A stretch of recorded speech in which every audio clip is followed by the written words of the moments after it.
La boda parecía un cuento de hadas, pero el novio tenía una misión secreta que no era amarla, sino destruirla. Cada sonrisa que le dedicaba era una mentira, cada gesto una pieza en un juego cruel diseñado por su propio padre. Su orden era clara: hacerla sufrir tanto que ella misma suplicara por escapar de ese matrimonio. Lo que nadie imaginaba era que el corazón de él sería la primera víctima de su propio plan. Antes de comenzar, dale like a este video, suscríbete al canal y comenta ahora ahí en Baixo desde donde lo estás viendo. Tu apoyo nos ayuda a contar historias más poderosas. Que tu vida esté llena de bendiciones si te suscribiste al botón de abajo que dice suscribirse o suscribirme. Ahora, comencemos. El murmullo de los invitados era un zumbido sordo en los oídos de Mateo Montero. Se ajustó el cuello de la camisa, sintiendo que el nudo de la corbata de seda lo asfixiaba lentamente, una metáfora perfecta para el contrato que estaba a punto de firmar con su vida. A su lado, en el altar improvisado en los jardines de la mansión Valverde, su padre, Ricardo, le dedicó una mirada tan dura como el acero. No eran necesarias las palabras. Mateo conocía la orden, la había escuchado resonar en su cabeza desde hacía 6 meses. Cásate con la hija de Alejandro Valverde, vive con ella, y hazle la vida tan insoportable que suplique el divorcio en menos de 1 año. Quiero que se vaya sin un centavo y con el orgullo destrozado. Solo así podremos librarnos de ese estúpido acuerdo que tu abuelo firmó y recuperar el control total de las acciones. Ricardo era un hombre forjado en la tiranía de los negocios, donde la lealtad familiar era un arma y el amor una debilidad. Y Mateo, su heredero, había sido entrenado para ser su mejor soldado. Miró al final del pasillo alfombrado de pétalos blancos. Y entonces la vio. Isabella Valverde avanzaba del brazo de su padre, un hombre de aspecto cansado pero con una sonrisa genuina. Llevaba un vestido sencillo que se ceñía a sus curvas con una elegancia que dejaba sin aliento, y el velo no podía ocultar la luz que irradiaban sus ojos color miel. Mateo sintió una punzada en el estómago, una mezcla de rabia y una atracción tan primitiva que lo hizo apretar los puños. Era hermosa, jodidamente hermosa, y eso solo hacía su misión más difícil y retorcida. Cuando llegó a su lado, sus miradas se encontraron por un instante. En la de ella había esperanza, nerviosismo y una confianza que le revolvió las entrañas. En la suya, él se esforzó por mantener una máscara de fría indiferencia, el primer movimiento en su cruel partida de ajedrez. Durante la ceremonia, sus respuestas fueron mecánicas, un sí, acepto vacío y sin alma. Cuando el juez los declaró marido y mujer, se inclinó para besarla. El plan era un roce casto, distante, pero en el momento en que sus labios tocaron los de ella, suaves y cálidos, algo se encendió dentro de él. Un fuego inesperado que recorrió sus venas y lo tentó a profundizar el beso, a saborearla de verdad. Se apartó bruscamente, más de lo necesario, dejando a Isabella confundida y con un ligero sonrojo en las mejillas. Los aplausos de los invitados rompieron la tensión, pero Mateo ya se sentía atrapado. La atracción que sentía por ella no era parte del plan, era una complicación peligrosa que tendría que aplastar sin piedad. El viaje en el coche de lujo desde la mansión Valverde hasta su nuevo hogar, la imponente residencia de los Montero, fue un ejercicio de silencio helado. Isabella, todavía con su vestido de novia, miraba por la ventana el paisaje pasar, intentando calmar el temblor de sus manos. La brusquedad de aquel beso la había dejado inquieta. ¿Estás bien, Mateo? Parecías distante, se atrevió a preguntar, su voz apenas un susurro. Mateo ni siquiera la miró. Sus ojos estaban fijos en el frente, su perfil era una escultura de mármol. Estoy perfectamente, respondió, su voz cortante. No confundas esta transacción con un cuento de hadas, Isabella. Ambos sabemos por qué estamos aquí. Nuestros padres hicieron un trato. Tú cumples tu parte y yo cumplo la mía. Isabella se quedó helada. ¿Transacción? Había aceptado este matrimonio arreglado para salvar la empresa de su padre de la bancarrota, una empresa que Ricardo Montero deseaba absorber por completo.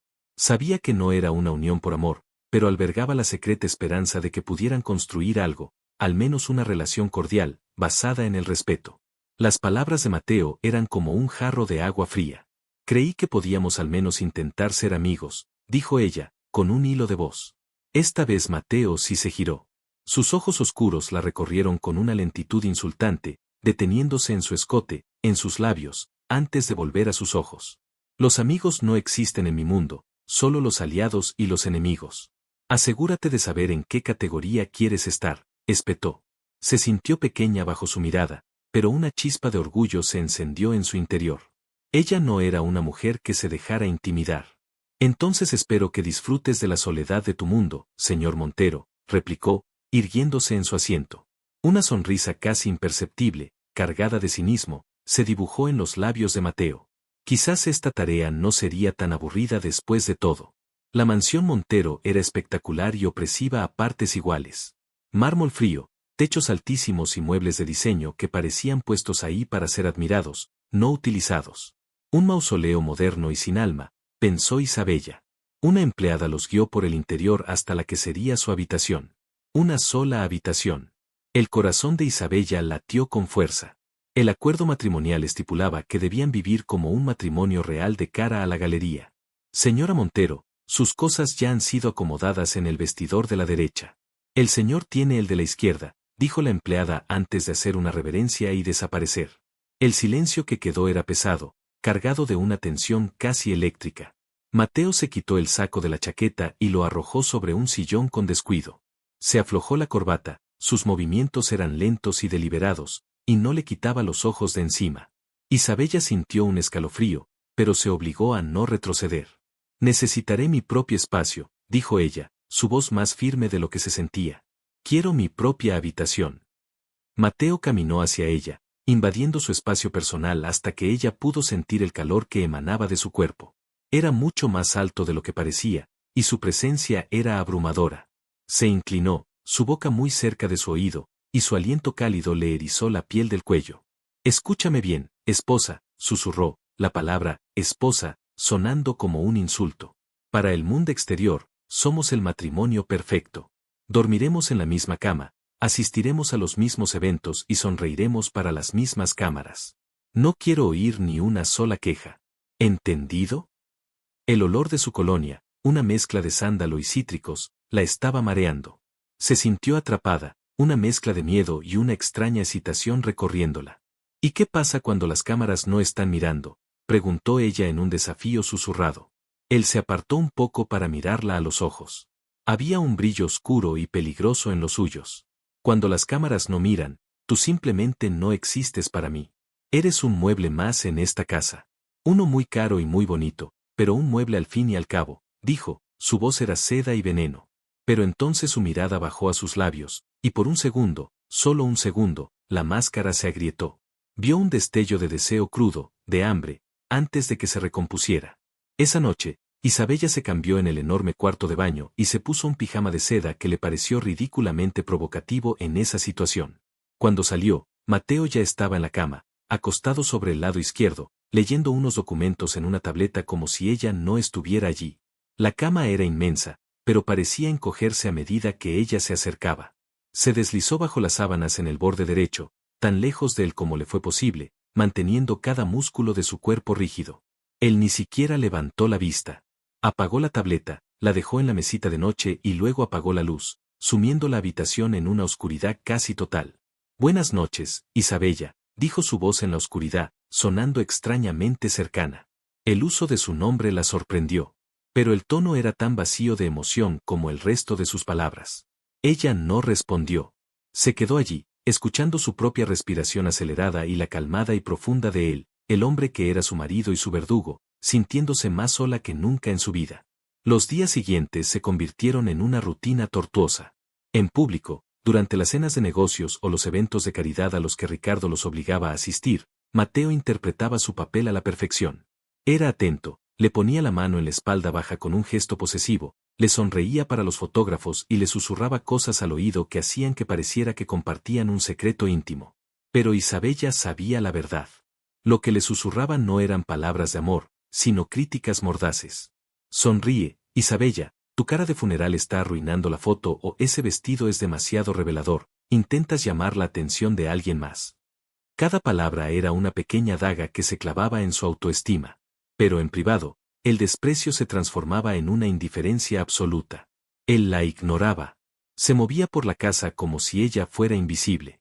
Trabajaba hasta tarde en su despacho, comía solo si ella no estaba, y en la cama, se mantenía en su lado, dándole la espalda, un muro de hielo entre ellos. A pesar de todo, la atracción física seguía ahí, vibrando bajo la superficie. A veces, sus miradas se cruzaban por accidente en el espejo del baño mientras se preparaban por la mañana, y la tensión era tan densa que se podía cortar con un cuchillo. Él la miraba con una intensidad que la hacía sonrojar, una mezcla de fastidio y algo más, algo que se parecía peligrosamente al deseo, antes de apartar la mirada con una mueca de disgusto. Una mañana, mientras ella salía de la ducha envuelta solo en una toalla, la puerta del baño se abrió y él entró sin avisar. Se detuvo en seco al verla.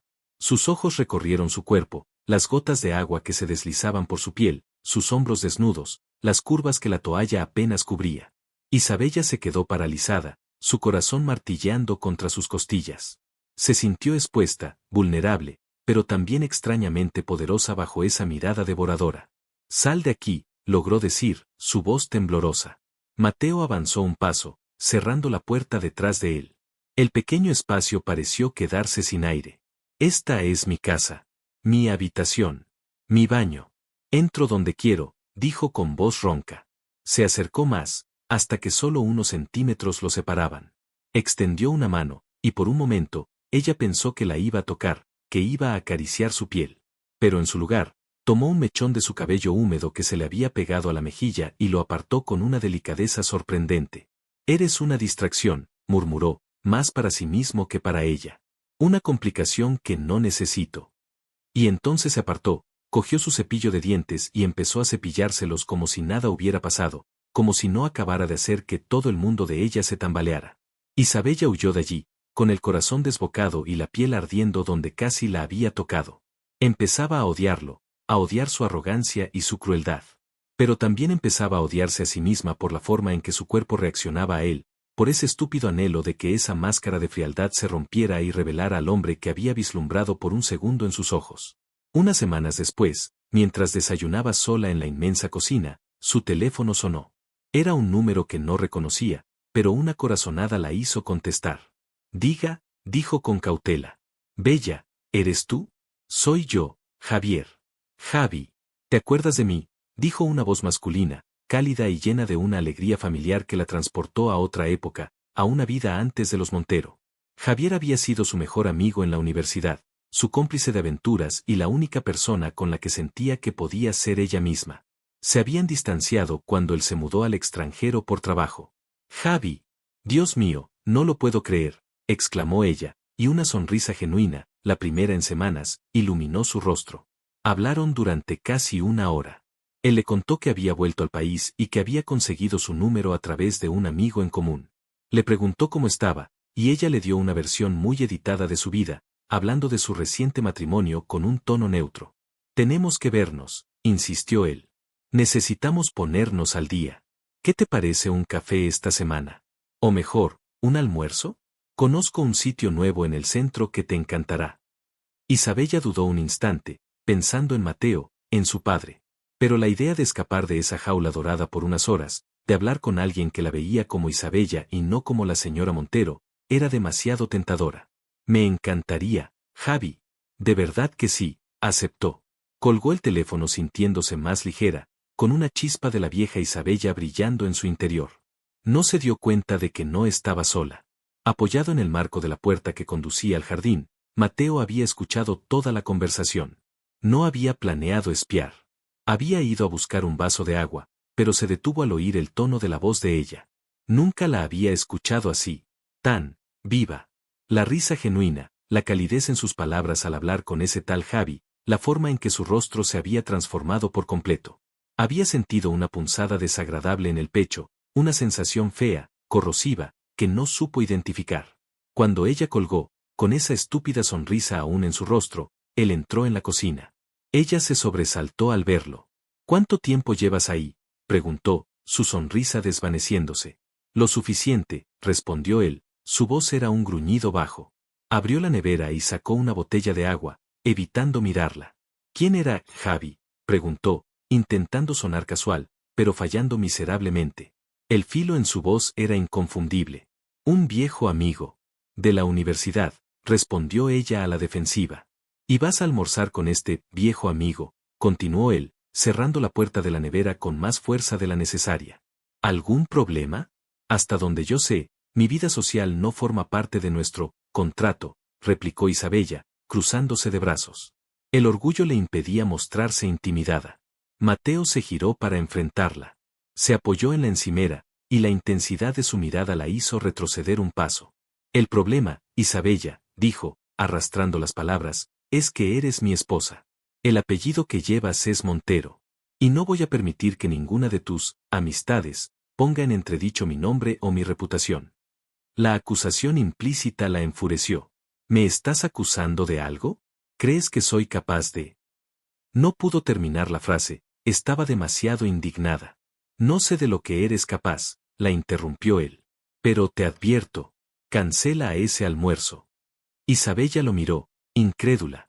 El hombre que la trataba como si fuera invisible, que la despreciaba y la humillaba, ahora se atrevía a darle órdenes sobre con quién podía o no hablar. La hipocresía era tan monumental que casi se echó a reír. No, dijo ella, su voz temblando de rabia. No voy a cancelar nada. No tienes ningún derecho a pedírmelo. Tú mismo lo dijiste, yo no existo para ti.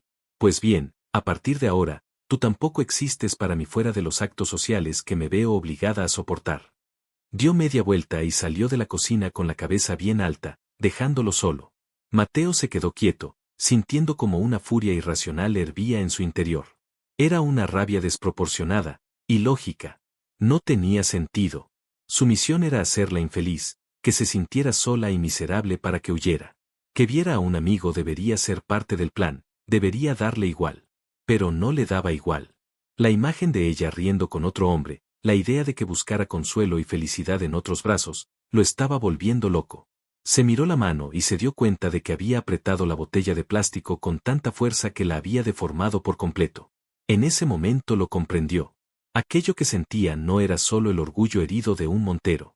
Era algo más oscuro, más profundo y mucho más peligroso. Eran celos. Puros, primitivos y feroces celos.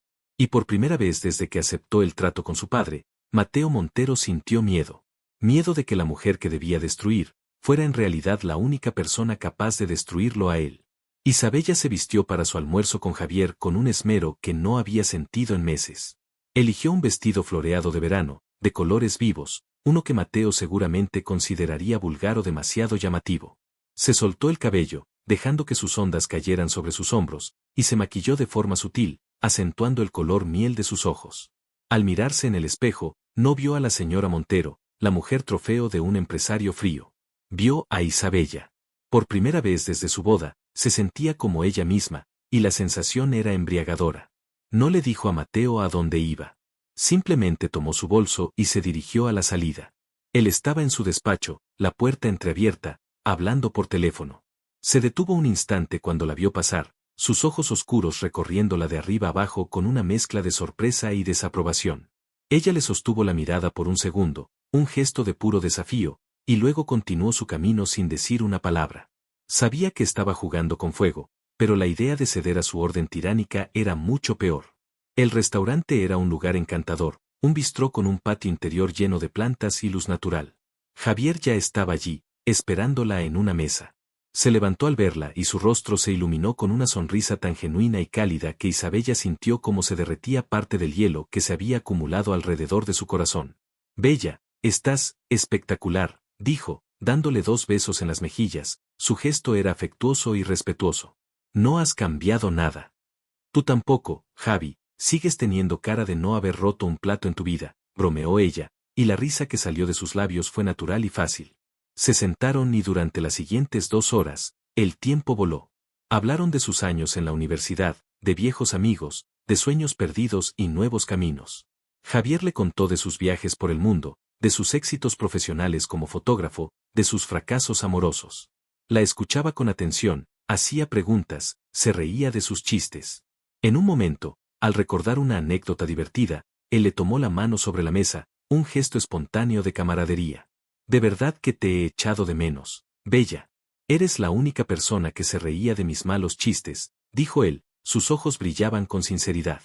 Ella sonrió, sintiéndose conmovida por ese afecto simple y sin complicaciones. No se dieron cuenta de la figura que los observaba desde un coche oscuro aparcado al otro lado de la calle. Mateo había intentado trabajar después de que ella se fue.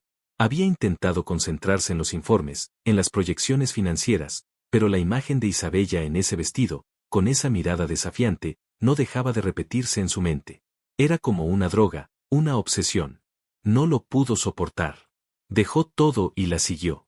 Y ahora estaba allí, sentado en el infierno de su propio coche, viendo a su esposa. Su esposa. La veía reír a carcajadas, una risa abierta y feliz que nunca le había dedicado a él.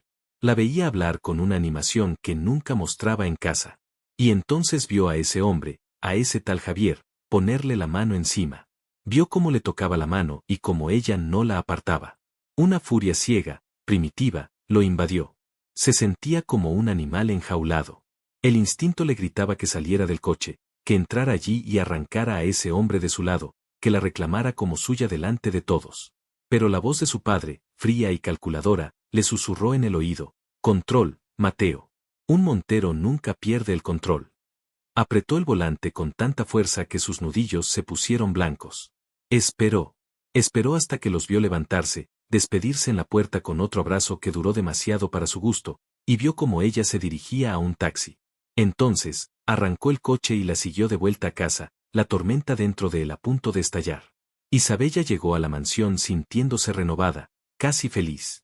El almuerzo con Javier le había recordado que había una vida fuera de esas paredes frías, que ella era más que el peón en el juego de los Montero.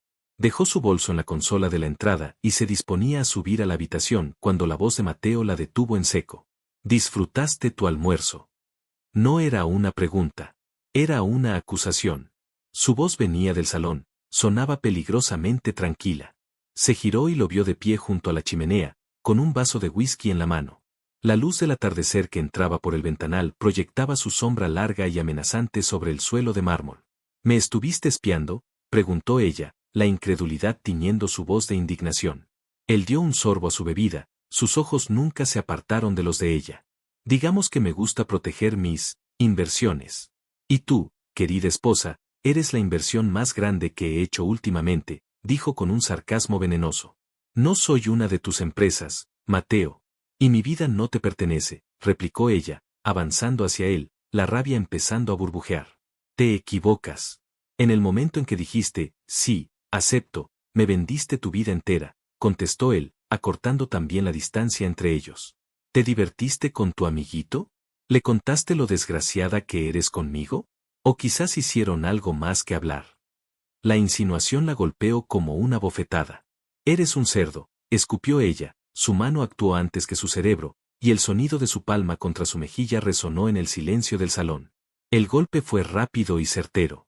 La cabeza de Mateo se giró ligeramente por el impacto. Se quedó quieto un segundo, y la marca roja de los dedos de ella empezó a aparecer en su piel. Luego, muy lentamente, giró la cabeza para mirarla de nuevo. Y lo que Isabella vio en sus ojos la aterrorizó. La fría indiferencia había desaparecido, reemplazada por un fuego oscuro y voraz. No era solo ira. Era posesión. Era deseo. Era algo salvaje. En un movimiento rápido, él la agarró por los brazos, su fuerza era abrumadora. La estampó contra la pared más cercana, haciendo que un jadeo de sorpresa y miedo escapara de sus labios. Su cuerpo aprisionó el de ella, su pelvis contra la suya, dejándola sin escapatoria. «Nunca más vuelvas a ponerme una mano encima, ¿me oyes?», gruñó, su cara a centímetros de la de ella. El olor a whisky y a su colonia masculina la envolvió. «Suéltame, me estás haciendo daño». Luchó, intentó empujarlo, pero era como tratar de mover una montaña. Sus manos subieron desde sus brazos hasta sus hombros, sujetándola con firmeza pero sin la misma fuerza brutal. Su mirada bajó a sus labios, que estaban entreabiertos por la sorpresa y el esfuerzo.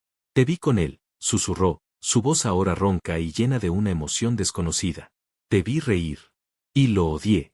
Odié que te tocara. Odié que te hiciera sonreír de esa manera». Isabella dejó de luchar. Sus palabras, la intensidad de su mirada, la tenían hipnotizada. Estaba aterrorizada, pero una parte retorcida de ella se sentía extrañamente viva.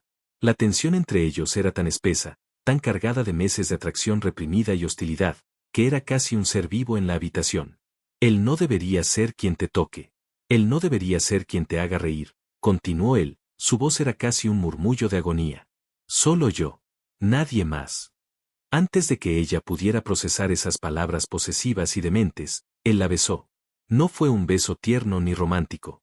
Fue un beso brutal, desesperado. Un beso de furia y de celos, de posesión y de una necesidad que ninguno de los dos había querido admitir. Sus labios reclamaron los de ella con una fuerza que la dejó sin aliento, sus dientes rozaron su labio inferior, y un gemido se ahogó en su garganta. Al principio, se resistió, pero luego algo dentro de ella se rompió. La soledad, la humillación, la atracción constante, todo se fundió en una respuesta igualmente desesperada. Le devolvió el beso con la misma ferocidad, sus manos subieron desde su pecho hasta su nuca, enredando sus dedos en su cabello, atrayéndolo más cerca. El beso se profundizó, convirtiéndose en una batalla de lenguas y voluntades. El sabor a whisky se mezclaba con el de su propia rendición. Él gimió contra su boca, un sonido de pura frustración y deseo.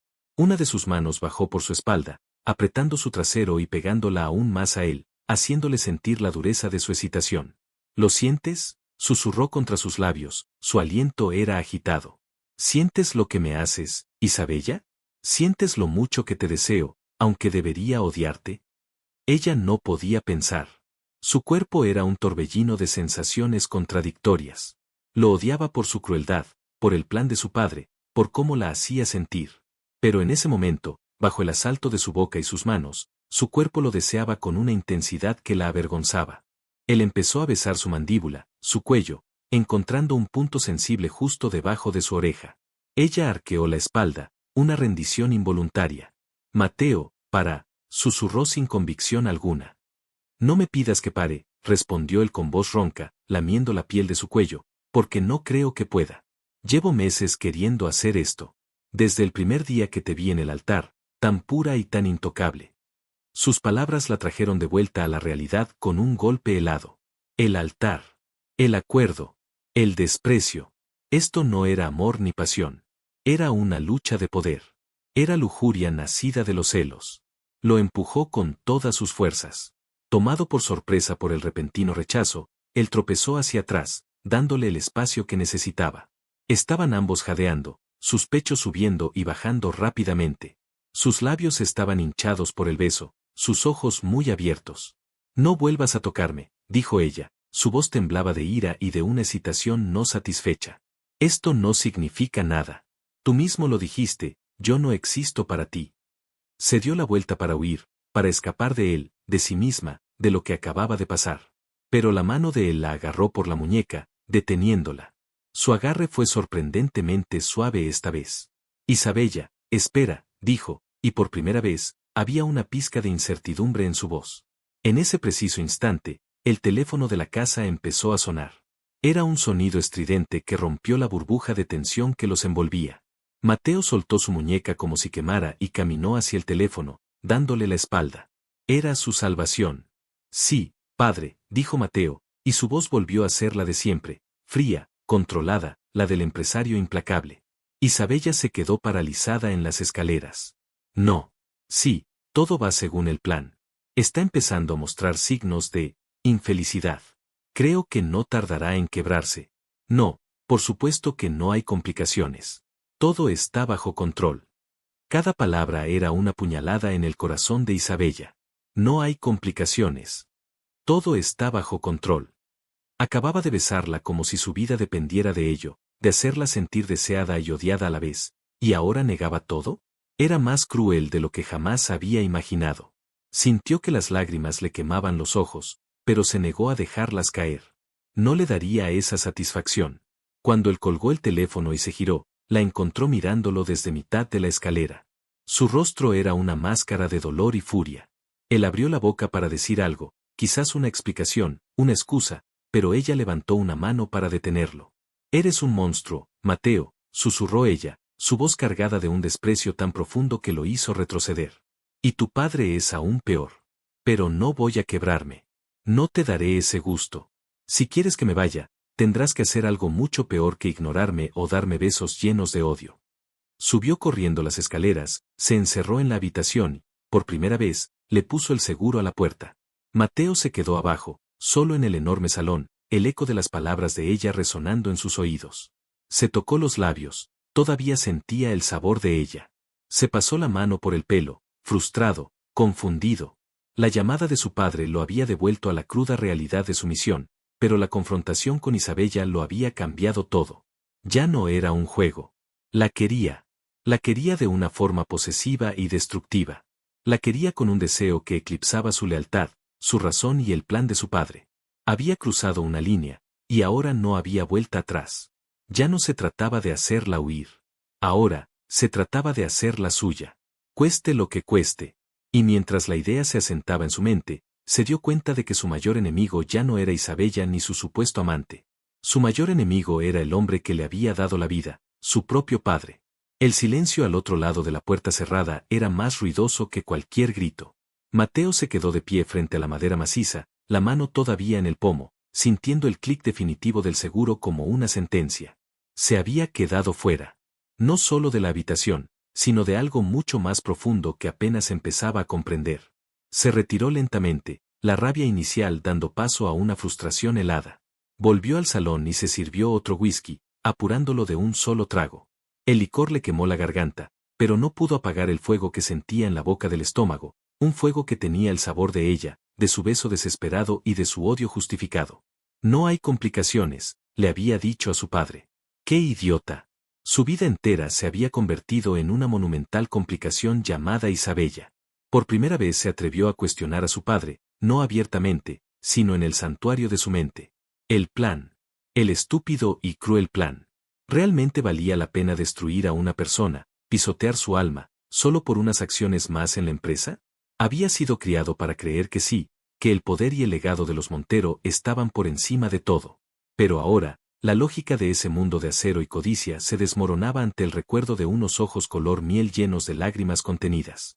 Se pasó la noche en una de las frías habitaciones de invitados, la cama enorme y vacía era una tortura. No pudo dormir.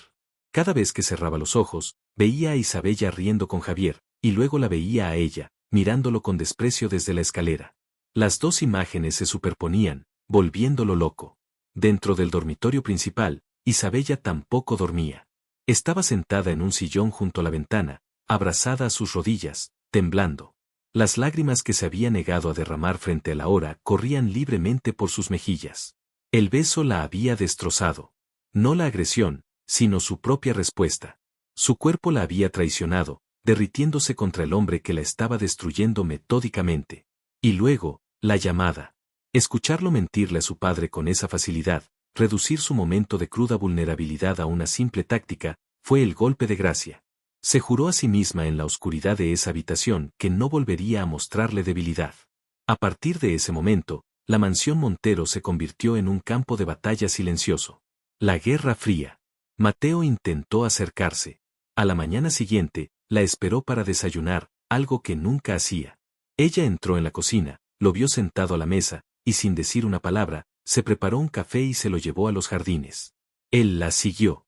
Isabella, tenemos que hablar, dijo, su voz sonaba extraña, casi suplicante. Ella se giró, su rostro era una máscara de educada indiferencia. No lo creo, señor Montero. Ya ha dejado bastante claro cuál es su posición y cuál es la mía. Disfrute de su desayuno, dijo, y se alejó.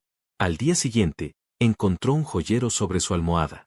Dentro había un collar de diamantes exquisito, una pieza delicada y elegantísima. No había nota. Lo dejó en la mesita de noche de Mateo, sin siquiera sacarlo de su estuche de terciopelo. Cada intento de él por romper el hielo chocaba contra el muro que ella había levantado. Era cortés en extremo, fría como el mármol de la casa y completamente inaccesible. Y mientras más la ignoraba ella, más crecía la obsesión de él. La observaba en secreto, cuando leía en la biblioteca, cuando nadaba en la piscina. Memorizaba la forma en que el sol se enredaba en su cabello, el sonido de su risa cuando hablaba por teléfono con sus amigas, la elegancia de sus movimientos. Estaba cayendo, y caía solo. Una semana después de la noche del beso, Isabella recibió otra llamada de Javier. Oye, estrella desaparecida. Ese marido tuyo te tiene encerrada en una torre, bromeó él. Isabella sonrió. Algo así. Pero he decidido que la princesa se rescata a sí misma, respondió, su voz con un nuevo filo de determinación. Hay una exposición de fotografía en la Galería Central. Me encantaría ir contigo. Es de un artista que sé que te fascina, le propuso él. Y ella aceptó sin dudar. Esta vez, ni siquiera se molestó en ocultarlo. Se vistió con unos pantalones elegantes y una blusa de seda, sintiéndose segura y duele de sí misma.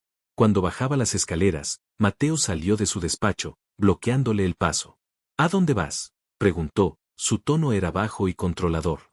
No es asunto tuyo, respondió ella, intentando rodearlo. Él se movió, interponiéndose de nuevo en su camino. Sí, sí que lo es. No vas a ir a ninguna parte con él. La rabia de Isabella finalmente estalló. ¿Y quién eres tú para prohibirme nada? ¿Mi dueño? Déjame recordarte tus propias palabras, Mateo. Yo soy un mueble para ti. Bueno, este mueble ha decidido salir a tomar un poco de aire fresco, espetó, sus ojos echaban chispas. Después de lo que pasó la otra noche, empezó él, su voz se suavizó un poco. ¿Lo que pasó? ¿Te refieres al momento en que me besaste con la misma furia con la que me odias y luego corriste a decirle a tu papi que todo iba, según el plan? Por favor, ahórrate el discurso. Lo único que pasó esa noche es que me demostraste que no tienes límites en tu crueldad. Ahora, si me disculpas. Dicho esto, lo empujó con el hombro y pasó a su lado, saliendo por la puerta principal y dejándolo una vez más solo con su furia y su frustración. Mateo no la siguió esta vez. En lugar de eso, fue directamente a la licorera y se sirvió un vaso. Sabía a dónde iba ella. Y sabía que si los veía juntos de nuevo, no sería capaz de controlarse.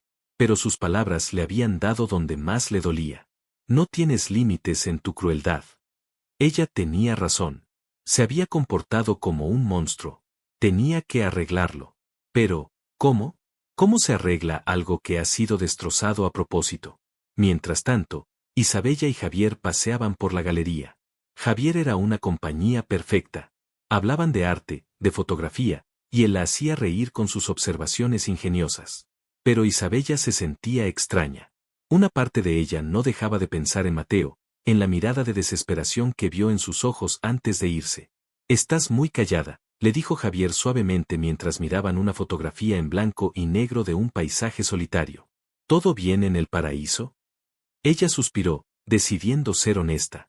No es exactamente un paraíso, Javi. Mi matrimonio es complicado. Complicado es mi segundo nombre, dijo él, sonriéndole para animarla. Sea lo que sea, sabes que puedes contar conmigo. Para lo que necesites. Incluso si solo es para escapar unas horas y mirar fotos bonitas. Le pasó un brazo por los hombros en un gesto de amigo, dándoles un suave apretón.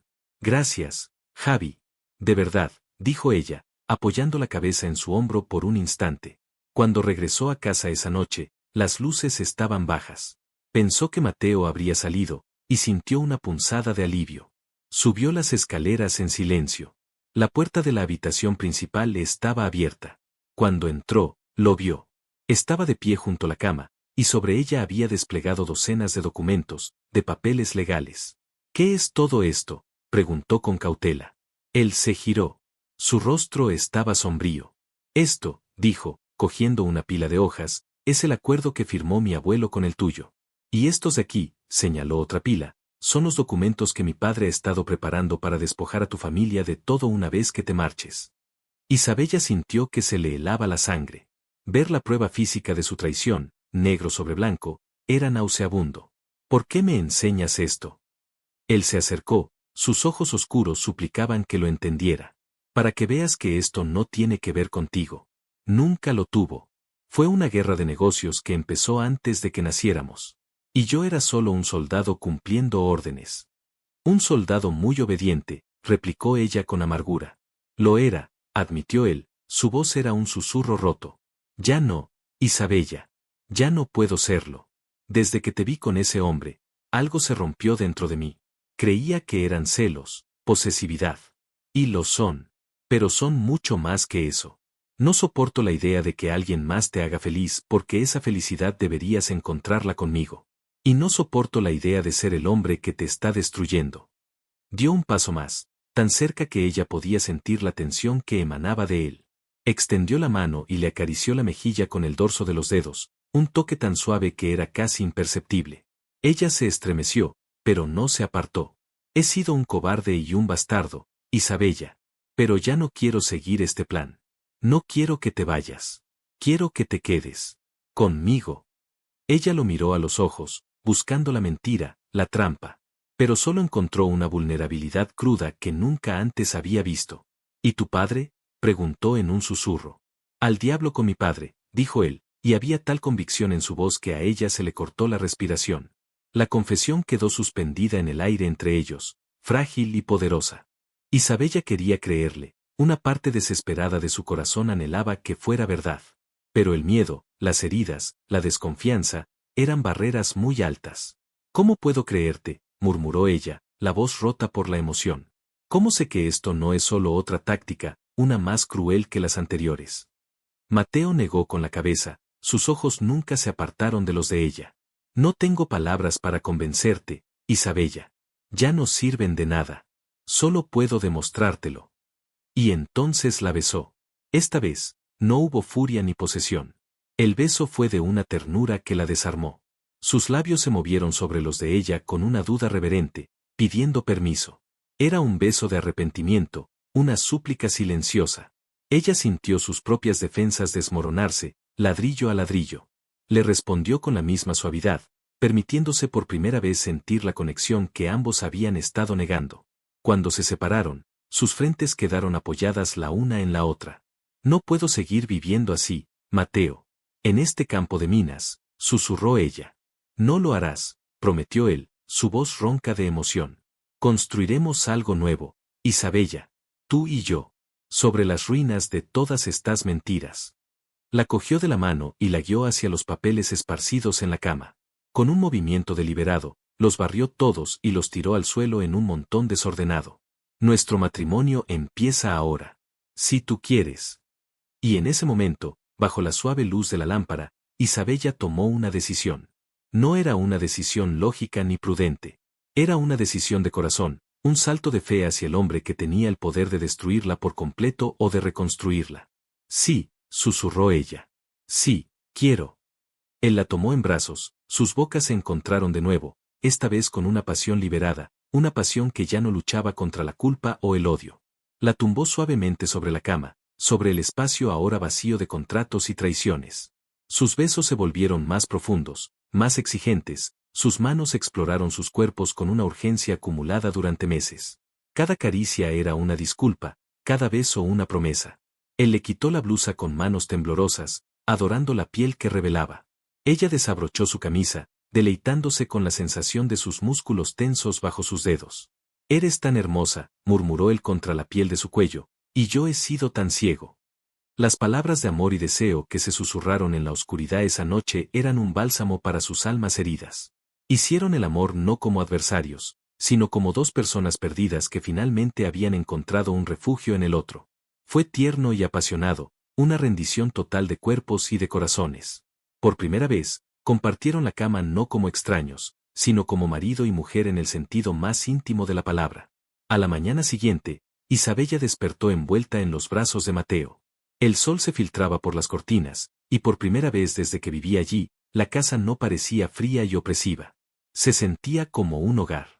Él todavía dormía, su rostro relajado y en paz. Se quedó mirándolo, memorizando los detalles que la hostilidad le había impedido ver. Sintió una punzada de pánico, había hecho lo correcto, pero la sensación de la mano de él posesivamente en su cintura, incluso en sueños, la calmó. Poco después, él también despertó. La miró, y la sonrisa que le dedicó fue genuina, una que le llegó a los ojos y transformó por completo su rostro severo. Buenos días, esposa, dijo en voz baja, la palabra ahora sonaba como una caricia. Se inclinaron para besarse, un beso lento y perezoso de buenos días, cuando un sonido brusco los interrumpió.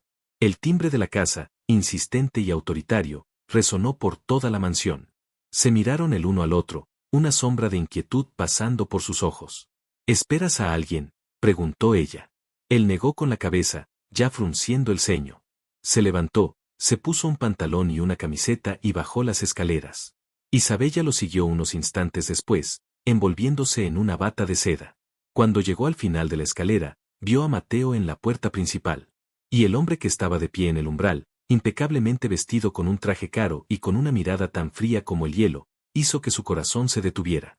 Ricardo Montero los miraba a los dos. Su vista pasó de su hijo, con el pelo revuelto por el sueño, a ella, parada en las escaleras con ropa de dormir. Su mirada era aguda, calculadora, y no se le escapó la nueva intimidad que flotaba en el aire entre ellos. Una sonrisa gélida y sin alegría se dibujó en sus labios. Buenos días, hijos míos, dijo, su voz era seda y veneno. Parece que interrumpo algo. Veo que el plan está tomando un giro inesperado. La voz de Ricardo Montero cortó el aire tibio de la mañana como un fragmento de hielo. Mateo sintió a Isabella tensarse a su lado en la escalera, y su primer instinto fue ponerse delante de ella, un escudo humano contra la venenosa presencia de su padre. Se obligó a mantenerse firme, a no dejar que el viejo hábito de la sumisión se apoderara de él. Padre, dijo Mateo, su voz sonaba más firme de lo que se sentía. No te esperábamos. Ricardo entró en la casa sin ser invitado, sus caros zapatos italianos resonando en el mármol con una autoridad que siempre había dado por sentada. Sus ojos fríos como los de un tiburón se posaron en Isabella, recorriendo la bata de seda que apenas ocultaba las formas de su cuerpo, y luego volvieron a su hijo. Evidentemente, dijo Ricardo con una sonrisa que no llegó a sus ojos. Parece que mis instrucciones no fueron lo suficientemente claras. Dije que le hicieras la vida miserable, Mateo, no que montaras una luna de miel tardía. ¿O acaso el plan para deshacerte de ella implicaba matarla de placer?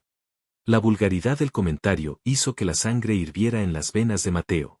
Isabella es mi esposa, gruñó, dando un paso adelante. Y en mi casa, se le trata con respeto. Ricardo soltó una carcajada, un sonido seco y sin alegría. ¿Tu casa? No me hagas reír, muchacho. Todo lo que tienes, esta casa, tu coche, tu posición en la empresa, es mío. Te lo he dado. Y de la misma forma, te lo puedo quitar. No lo olvides. Se acercó a Isabella, que se había mantenido en silencio, erguida y desafiante, a pesar del miedo que sentía. ¿Y tú, niña? Creí que eras más inteligente. ¿Pensabas que podía seducir a mi hijo y cambiar las reglas del juego? Él es un Montero. La lealtad a la familia está en su sangre. La lealtad no es lo mismo que la crueldad, señor Montero, respondió Isabella, su voz temblaba ligeramente, pero era clara. Y su hijo está descubriendo la diferencia. La audacia de ella pareció divertir a Ricardo. ¡Qué valiente! Pero el valor no paga las facturas, ¿verdad? Tal vez debería llamar a tu padre. Alejandro siempre ha sido un hombre débil, sentimental. Me pregunto cómo se tomaría la noticia de que el pequeño trato de financiación que le concedí para mantener a flote su ruinosa empresa va a ser cancelado. Mañana mismo. A menos, claro, su mirada se volvió hacia Mateo, que mi hijo vuelva a entrar en razón y recuerde cuál es su deber. La amenaza quedó flotando en el aire, letal y precisa. Estaba atacando a su padre, su punto más débil. No te atrevas a tocar a su familia, dijo Mateo, su voz era un susurro peligroso. Ya he hecho lo que me has pedido. He sido cruel, la he humillado. Pero se acabó. El plan está cancelado. Ricardo lo miró como si fuera la primera vez que lo veía. El desconcierto inicial en su rostro fue reemplazado por una furia helada. Has firmado tu sentencia, Mateo. Y la de ella. Descubrirás lo que es no tener nada. Y tú, dijo señalando a Isabella, disfruta de tu pequeño romance. Cuando veas a tu padre en la ruina, suplicando por las obras, recordarás este día y te darás cuenta de que te has aliado con el perdedor. Sin decir una palabra más, Ricardo Montero se dio la vuelta y salió de la casa, cerrando la puerta tras de sí con una fuerza que hizo vibrar los cristales. El silencio que dejó atrás era pesado, lleno de la devastación de su paso. Isabella se derrumbó. Sus piernas cedieron y se sentó en el escalón, su rostro pálido de angustia. Mi padre, susurró. Dios mío, Mateo, mi padre lo perderá todo por mi culpa.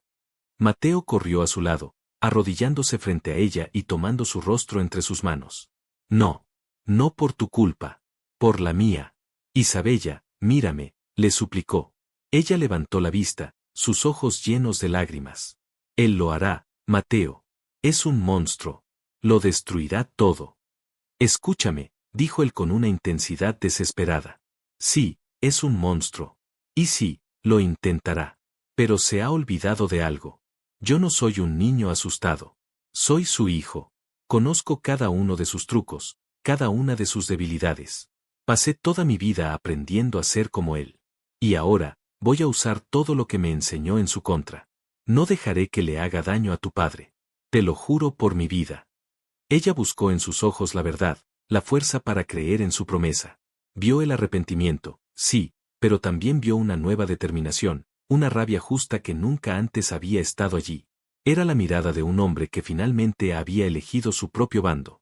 Se lanzó a sus brazos, llorando contra su pecho, liberando toda la tensión y el miedo acumulados. Él la abrazó con fuerza, meciéndola suavemente. SHHH, mi amor, SHHH. Lo arreglaremos. Juntos, le susurró al oído. La subió en brazos, como si no pesara nada, y la llevó de vuelta a la habitación. La depositó en la cama y se tumbó a su lado, sin soltarla. No había pasión en ese momento, solo la necesidad primordial de consuelo y cercanía. Mi padre se cree un dios, pero no lo es, dijo Mateo en voz baja, acariciando su cabello. Tiene un punto ciego, su arrogancia. Cree que todos son sus marionetas. No soportará que la marioneta principal le haya cortado los hilos. Eso nos da una ventaja. Pero el dinero, los bancos, él controla todo eso, dijo ella, su voz ahogada. El dinero no es el único poder que existe, replicó él. Dame un poco de tiempo. Necesito hacer algunas llamadas, revisar algunos papeles antiguos. Mientras tanto, quiero que te quedes aquí, donde pueda protegerte. No voy a esconderme, Mateo. No te estoy pidiendo que te escondas, dijo, y se incorporó para mirarla mejor. Sus ojos ardían con una mezcla de amor y una sensualidad protectora que le hizo sentir un escalofrío. Te estoy pidiendo que confíes en mí. Quédate a mi lado. Déjame demostrarte que el hombre del que te enamoraste anoche es real.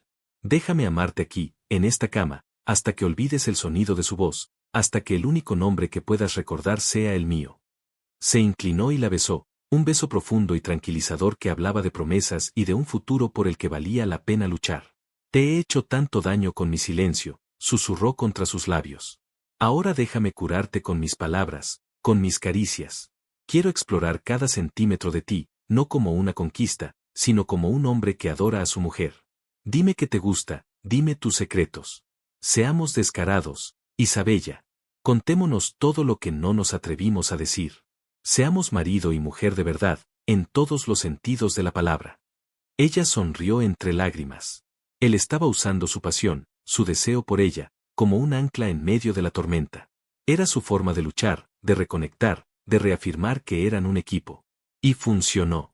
Se aferró a él, a su promesa y a su amor.